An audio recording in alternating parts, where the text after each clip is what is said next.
একটি ছোট্ট সুন্দর গ্রামে থাকত টুনু নামে এক গরিব ছেলে। টুনু খুব ভালো মনের ছিল, কিন্তু তার পরিবারের অবস্থা ছিল খুব খারাপ। অনেক দিন ধরে তাদের ঘরে ঠিকমতো খাবার জুটত না। একদিন সকালে টুনু দেখল ঘরে হাঁড়ি খালি। মা চিন্তিত, ছোট বোন খিদে চুপচাপ বসে আছে। টুনু মনে মনে ভাবল, আজ যদি একটু খাবার জোগাড় করতে পারতাম। টুনু গ্রামের পাশের জঙ্গলে গেল কাঠ কুড়োতে। হঠাৎ সে দেখল একটি পুরনো চুল্লির পাশে একটা চকচকে গরম রুটি পড়ে আছে। রুটিটা সাধারণ রুটির মতো নয়, ওটা হালকা আলো দিচ্ছিল। টুনু অবাক হয়ে বলল, এটা আবার কেমন রুটি? টুনুর রুটি বাড়ি নিয়ে এলো, ছোট একটা টুকরো কাটল। কিন্তু আশ্চর্য, টুকরো কাটতেই রুটি আবার বড় হয়ে গেল। টুনু ভয় পেল, আবার খুশিও হল।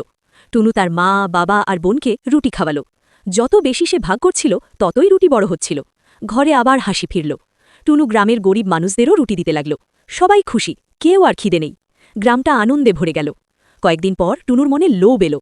সে ভাবল, আমি যদি একাই বড় টুকরো নেই। সে বড় করে রুটি কাটতেই রুটিটা ভেঙে গেল, আর জাদু আর কাজ করল না। টুনু খুব কষ্ট পেল। তখন তার মা বলল, বাবা, ভাগ করলে জিনিস বাড়ে, লোভ করলে সব শেষ হয়। টুনু বুঝতে পারল নিজের ভুল। এরপর টুনু আবার সবার সাথে ভাগ করে চলল। জাদুর রুটি আর ফিরে এলো না, কিন্তু গ্রামে ফিরে এলো ভালোবাসা, বন্ধুত্ব আর সুখ।